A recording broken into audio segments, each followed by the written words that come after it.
This is Joe Crisera, and I'm here with service contractor marketing expert Adams Hudson. Adams, welcome to our show here, and welcome to, thanks for joining me here today. Thank you for having me. Appreciate it. Well, Adams, we're talking about contractor marketing 2.0. That's email, internet marketing, and social media. Contractors are really looking for an answer on this, and they're confused. A lot of confusion going on. Why is it such a confusing subject for contractors to get their mind around?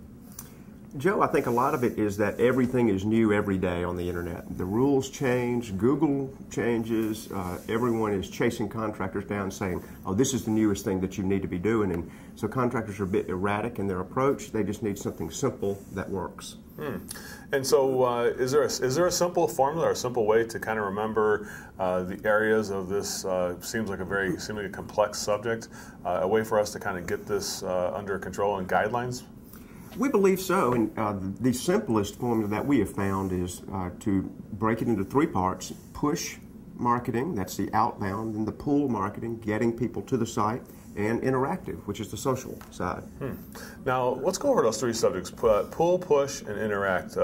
So getting people to your store to visit your company from a local standpoint, obviously local buyers come in and visit the company to get to know who you are and things like that. I heard the words like search engine optimization or SEO is an important factor. Is that the only thing we have to consider? It's not the only. It's very important, and there was a time that it was just building a website was good enough, and that was more of a global approach, and contractors were constantly trying to rank at the top of Google searches, and Google basically dominates the search engines now. About 76% of all people looking up for contractors find you through Google. Wow. And a large percentage of service searches begin online, but now it's become local. Your word was in that question as well, that contractors really ought to be focusing more on the local SEO.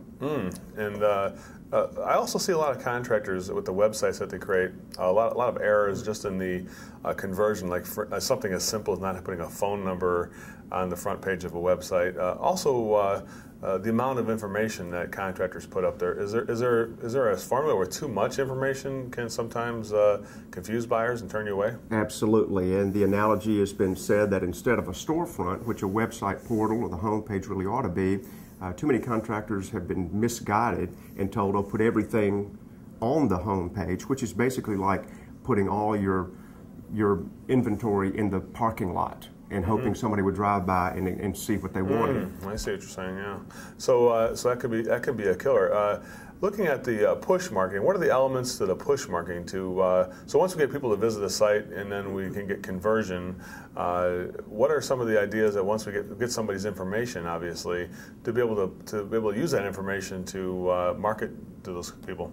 Well, you definitely want to have a capture device, some sort of ability to actually get the visitor's name and get their email address, probably the most important things. Don't ask for too much information. We find that between 3 and 5 lines of information is all anybody's really ever going to fill out online, especially as a first-time visitor. But we like to convert those visitors to information capture by offering them something for nothing. A lot of times it can be a report on how to save energy, how to cut down on their maintenance costs, the truth about contracting, occasionally even exposing something that seems a little controversial, like how to spot a contracting scam. Any articles like that through your marketing, you can ask for just a first name and an email address to read more about or to see the video on. We find it to be very effective. Ask us about this. That's really great stuff. So, when somebody does read that stuff, you're providing a service through education, I suppose. In that kind of a piece, when you're providing the information, I suppose you have to give enough information where it's relevant, but not so much information that it becomes overwhelming as well. Is that true? Exactly. We look at about a 70-30 split, about 70% informational, advisory, and about 30% about the company, asking to get the lead or the appointment. And about 30% of the time, it's fine to make an offer.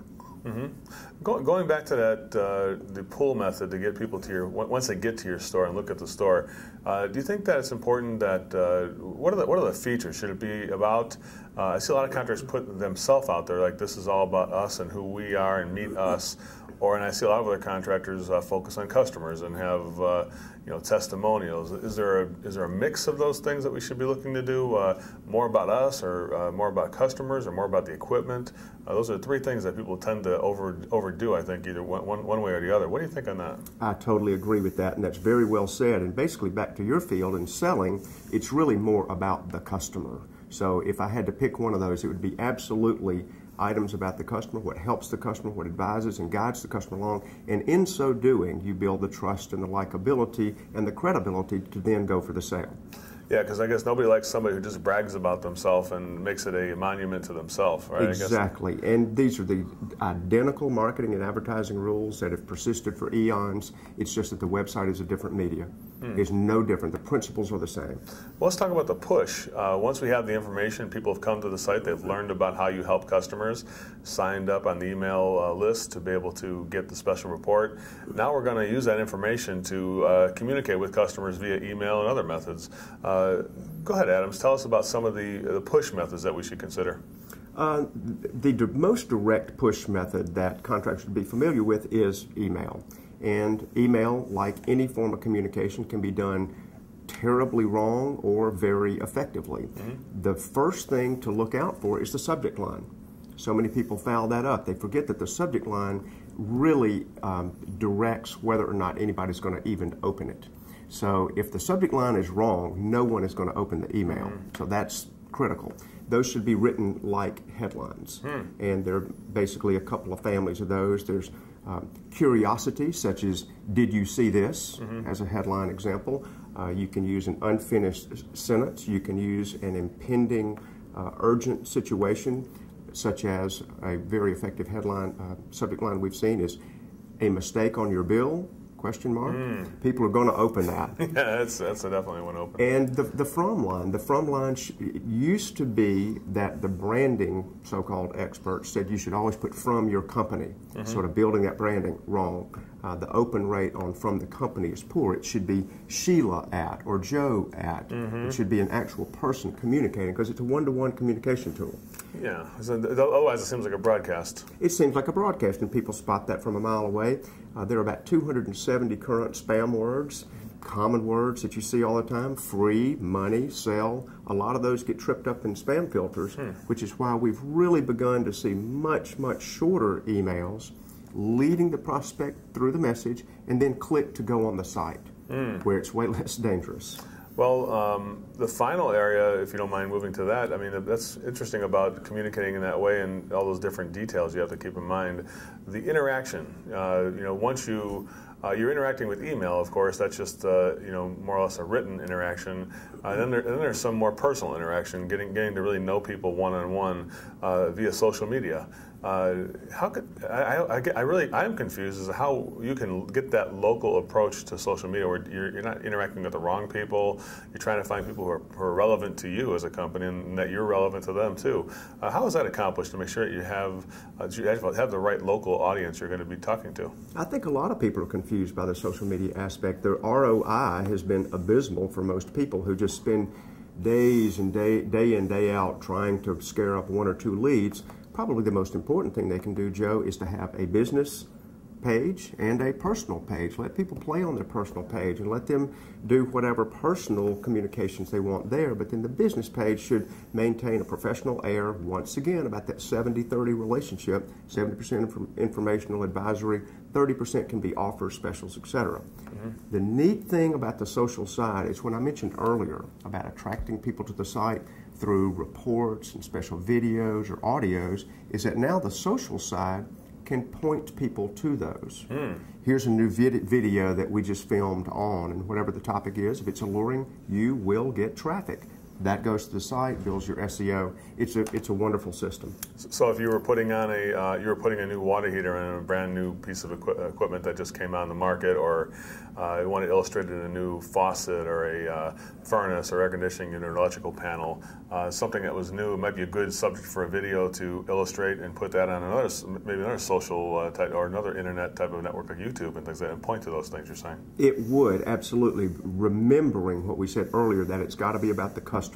It can't all be about hardware and company wonderfulness. It has to be in terms of how that benefits the customer. I suppose if you can get the customer to interact on that kind of a video, it would really be great. It would be.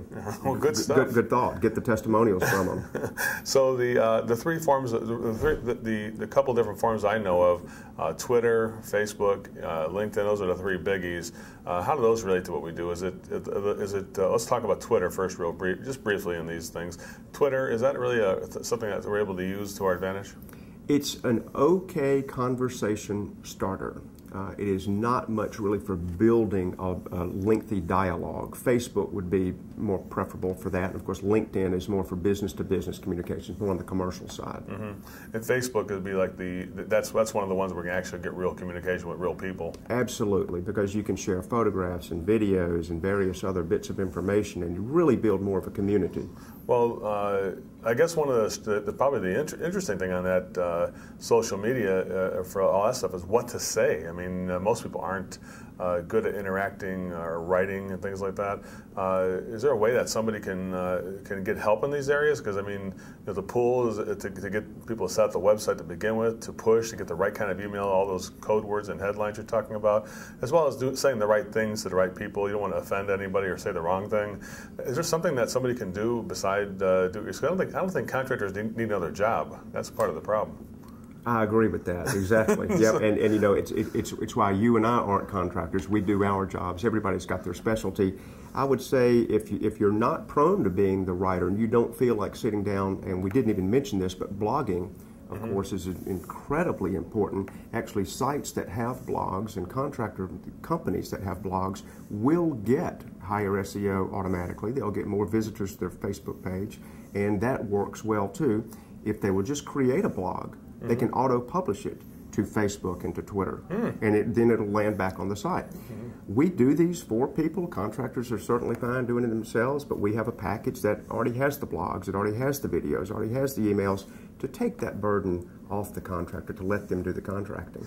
Wow, so the actual work, and now is it something that you just buy one time, or is it, I mean, because the problem is, I can see with that, Adam, if you send me a package of stuff, and then let's say I was too busy for the first 3 months to do it, or maybe I did it all, and I ran out of material, and do I have to buy it again, or how does that work? I mean, what kind of a system have you developed here that allows people to, allow you to do the work for them to a degree, where they can take that material and put it up on the social media, or to put it on their website, or to use it for email, and that type of stuff? Do you have something where it just continues on without having to buy it again over and over again? We do, because we see that to be a bit of a problem for contractors, that they go to one spot for one version of their marketing, another for another, and it leaves them still with a long to-do list, which, like you said, they should be doing the contracting. We do have a program. It's the Web Marketing Power program, and it continues. It's a quarterly system. It's delivered per quarter. They would get a selection of emails and videos and blogs and articles and reports that they would post on their site, and every quarter they get a fresh one, a new one. Wow. So every quarter this package comes, and they can just put the files in their computer and cut and paste some of the words, so they don't have to write it. It's just that easy. Wow, and obviously they can change it too if they want. If they feel like making it more, probably more pertinent for their company and adding more stuff to it, as a free country, they're willing to do what they like. Yeah, and if they feel like expressing themselves, it's like anything that we do, Joe. You give terrific sales scripts and terrific sales books, a little bit of tweaking. Contractors are prone to doing that. Well, yeah, I think that sometimes when we get an idea starter, that's why I look at this as really, you may not even use it exactly as you send it, which is great. I think it's a place where people can start from. It's easier to modify something you already have than to start from zero. Exactly. You know what I'm saying? Yeah. Well, Adams, thank you very much, and thanks for telling me about this contractor internet marketing power program. Right, the Web Marketing Power program. Web Marketing Power program. Thank you for correcting me on that. And thanks for joining us here today. I really appreciate it, and we'll see you on the internet. Thank you.